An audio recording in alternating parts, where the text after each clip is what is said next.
Bienvenido al análisis más completo del capítulo 1154 del manga de One Piece. Un capítulo donde todo el protagonismo se lo ha llevado ese último panel, donde aparte de revelarse el rostro de Xebec, también se nos reveló que este era el padre de Kurohige.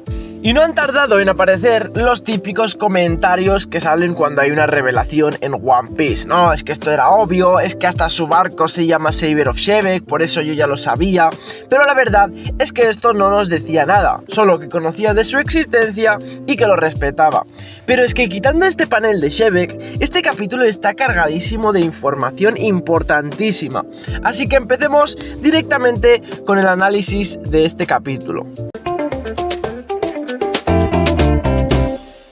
Capítulo 1154, llamado Ni siquiera puedo morir. Lo primero que quiero comentar es esta vez la mini historia de las portadas de Yamato, porque esta vez sí que me parece que ocurre algo interesante, donde le dicen a Yamato que por favor ve a presentarle tus respetos a la tumba del héroe nacido en el West Blue y criado en Ringo. No recuerdo exactamente a quién se refiere y por eso me parece interesante, y no sé si puede pasar algo que nunca ha pasado en One Piece, y es que nos metan un flashback dentro de una mini historia. Estaría interesante, la verdad, así que ya veremos qué ocurre con esta mini historia. Ahora sí que sí, vamos con el capítulo que empieza hace 63 años, con esa fatídica noche, ese fatídico día en el que Big Mom no aguanta más el ayuno, le da un brote de hambre psicótico, se vuelve completamente loca y acaba incluso matando a Barba Cortada, uno de los dos mandamases de Elbaf. Aparte de esto, también notamos que Elbaf se encuentra sumida en la máxima pobreza. Básicamente desde el nacimiento de Loki, todo ha ido de mal en peor. Hambre, no hay cosechas, incluso el mar está fatal, no pueden ni siquiera pescar, por lo que la población de Elbaf se encuentra súper mal. Están básicamente en las últimas, lo que hace que incluso se saqueen entre ellos. Es decir, un país que era pacífico y que vivían en armonía, actualmente se encuentra básicamente en una guerra civil donde se están matando los unos a los otros por esos últimos tan preciados recursos que quedan actualmente en Elbaf. En ese preciso momento vemos como uno de los gigantes de Elbaf empieza a increpar a Hairudin, diciéndole que como hermano mayor de Loki tiene que hacerse cargo de su hermano menor y de la maldición que éste ha supuesto para el país, amenazándole, diciéndole que debía sacrificarse por el bien de Elbaf. Algo con lo que evidentemente su madre Ida reacciona muy mal, diciéndole: a ver, ¿qué carajos tendrá que ver mi hijo con que tú tengas hambre y las cosas no están funcionando? No tiene nada que ver. El gigante se cabrea muchísimo, cogiendo a Ida del cuello, pero justo en ese momento aparece Harald para reventarle la cabeza, diciéndole: a ver, es mi mujer, ¿sabes? No te flipes, bro. Y vemos como Harald había estado trabajando durante muchísimo tiempo en la diplomacia con otros países, y esta diplomacia pues había dado sus frutos, y era el momento de demostrarle a los gigantes que el camino que Harald estaba siguiendo era el correcto, pues gracias a esta diplomacia y a estas relaciones que había conseguido Harald con otros países, había conseguido que estos le brindaran la ayuda que en ese momento Elbaf necesitaba. Es decir, estaban pasando a hambruna, tenían serios problemas, y los países aliados se ocuparon de llenar barcos con enormes provisiones para alimentar a la población de Elbaf, con la promesa de que estos se lo devolverían cuando estuvieran en apuros. Básicamente una alianza estratégica de toda la vida: cuando tú me necesitas yo te ayudo, con la promesa de que cuando tú necesites ayuda yo te ayudaré. Y luego vemos cómo la reina Astrid, hasta el día de antes del regreso de Harald, había estado difundiendo por todo el reino que esos desastres que estaban golpeando Elbaf no se trataba de nada más ni menos que la maldición de Loki, llegando a morir incluso consumida por ese sufrimiento. Bueno, te lo mereces, ¿sabes? O sea, qué asco de personaje Astrid, de verdad. Me cae muy mal. En cambio, Harald vemos cómo abraza a Loki, lo acepta como el hijo que es, compadeciéndose incluso del problema que tenía en los ojos, diciéndole que pobrecito, que es normal que estuviera así de triste, ya que acababa de perder a su madre. Y aquí es donde empieza a ponerse buenísimo el capítulo, donde empieza a cargarse de información importantísima, que la mayoría es información que ya se nos reveló anteriormente, pero como si se tratara de un puzzle, en este capítulo Harald y Jarl Sama empezarán a comentarnos esas piezas del puzzle y a encajarlas dentro de un panel más grande. Lo primero interesante es Jarl comentándole a Harald que si estuvo en el Levely, a lo que este le dice que sí, que le pidió a un rey amigo que le dejara infiltrarse como soldado, pero que al final no escucharon sus súplicas a aquellos reyes, y que si no hubiera estallado ese caso de asesinato, del cual se nos explicará más tarde, tal vez incluso lo habrían arrestado.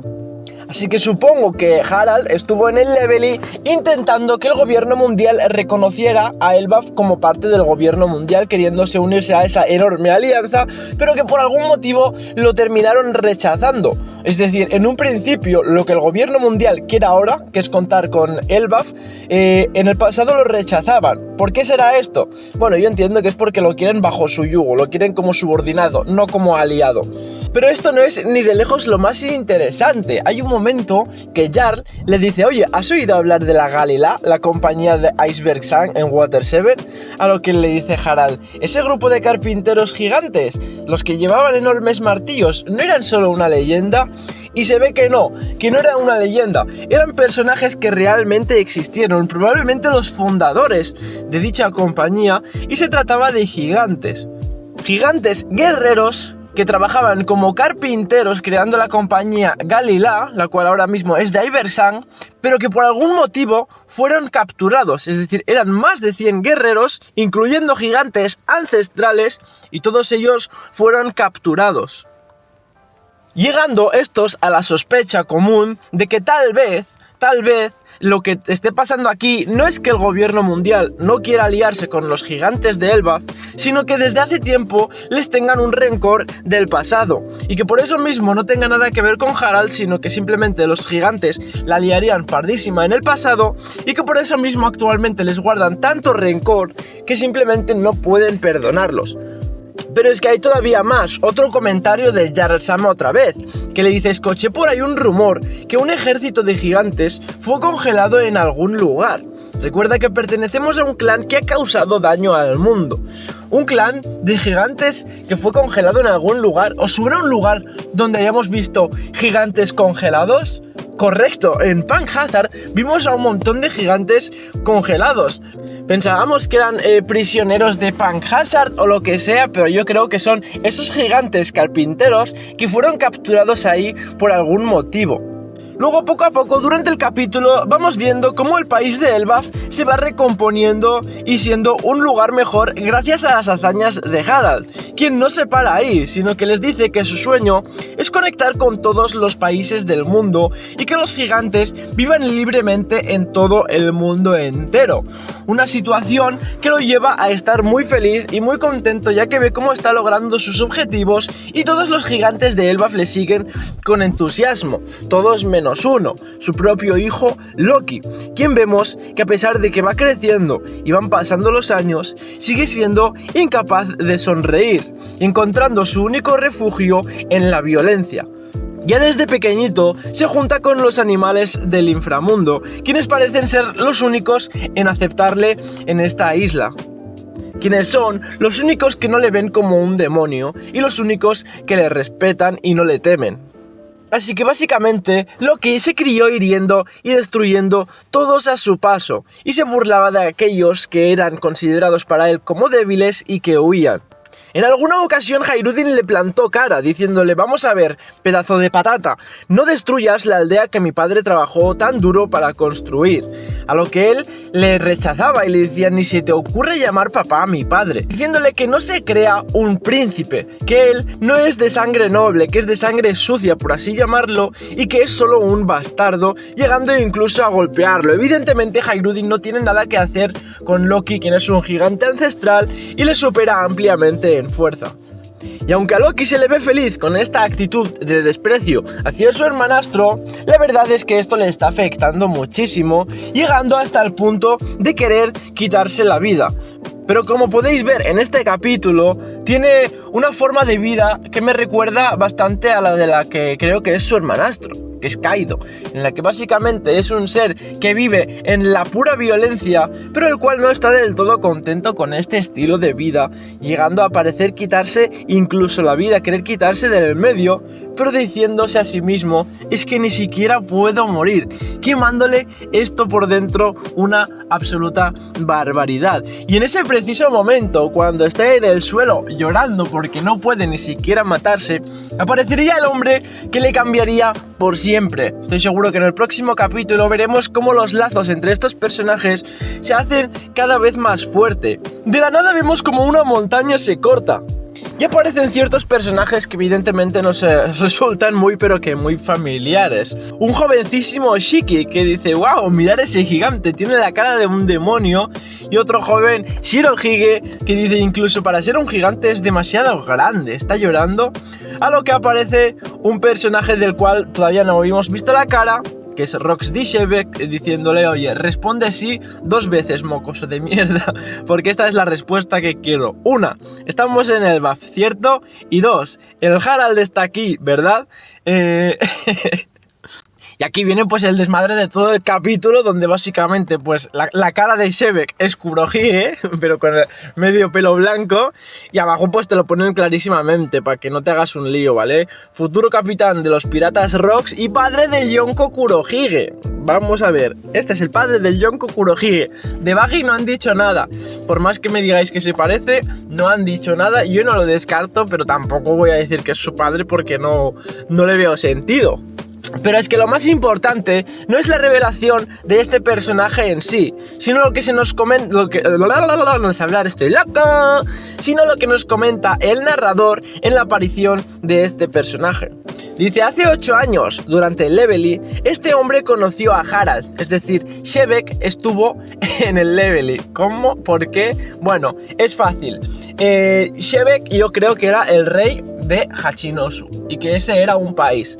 Que Shebeck era un pirata, que Shebeck era un rey de un país normal y corriente, y que luego más tarde, a partir de ese incidente del Leveling, acabaría siendo un pirata y acabaría siendo buscadísimo por todo el gobierno mundial, dando paso a lo que son los piratas de Rocks. De hecho, si os fijáis aquí, te dice futuro capitán de los piratas de Rocks, por lo cual no estarían ni siquiera formados los piratas de Rocks, a pesar de estar por ahí Shiki y Shirohige. Es decir, ya sabemos que Big Mom todavía estaba por ahí pululando por no sé dónde, que bueno, más cosas, ¿no? Kaido tampoco ni existía, creo. Así que estaban todavía en un proceso de formación de lo que vendrían siendo más tarde los piratas Rocks. Es decir, yo creo que este personaje en su día no era un pirata, sino un rey, un noble. ¿Y por qué un rey se haría pirata? ¿Qué sentido tiene que un rey se quiera hacer pirata? Bueno, es que en el Leveling la lió pardísima este personaje, ¿vale? Te dice el propio narrador, te dice el propio narrador, mató a un almirante de la marina y escapó. Actualmente es un criminal con una altísima recompensa, perseguido por el gobierno mundial. ¿Cómo? O sea, este personaje se plantó en el Leveling, donde conoció al rey Harald, y mató a un fucking... o sea, no sé si lo entendéis, mató a un almirante de la marina. O sea, esto es algo que no le hemos visto hacer a ningún personaje. O sea, esto entiendo que desmonta todas las teorías que decían que este personaje en realidad era un tipo Buggy, que se había montado su, entre comillas, cross guild, y que eran Shirohige, Shiki, Kaido y Big Mom los que realmente peleaban y que él era un mierdas. Esto ya desmonta todo, ¿no?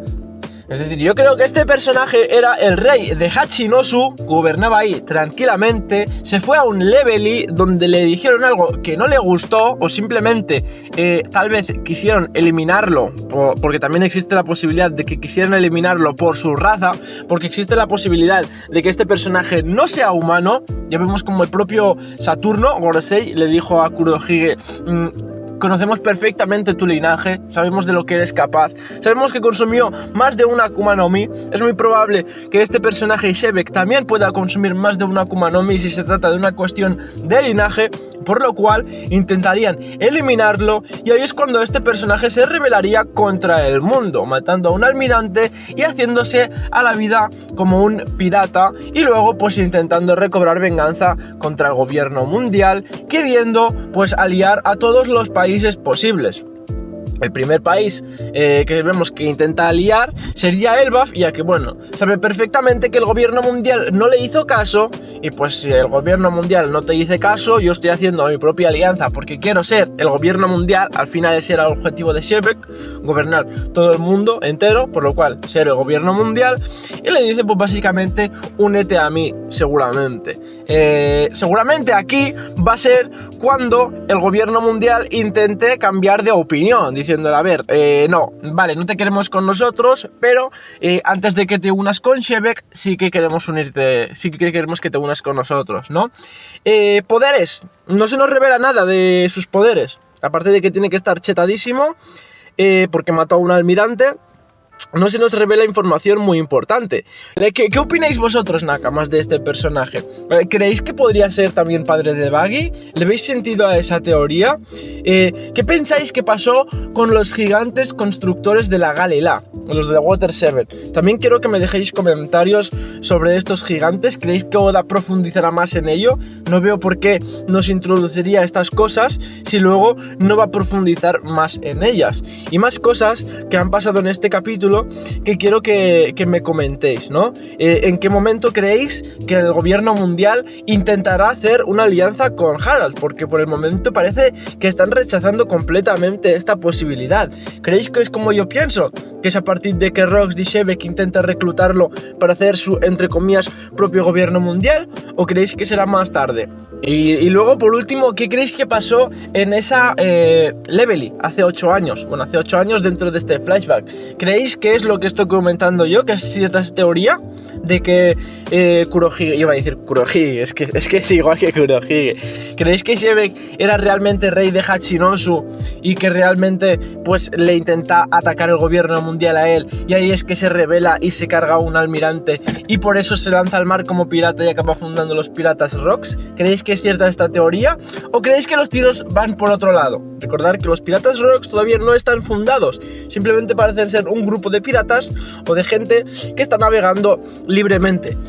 Y bueno, pues nada, dicho esto, nos vemos mañana con lo que son las predicciones del 1155. Así que adiós, guarrillos.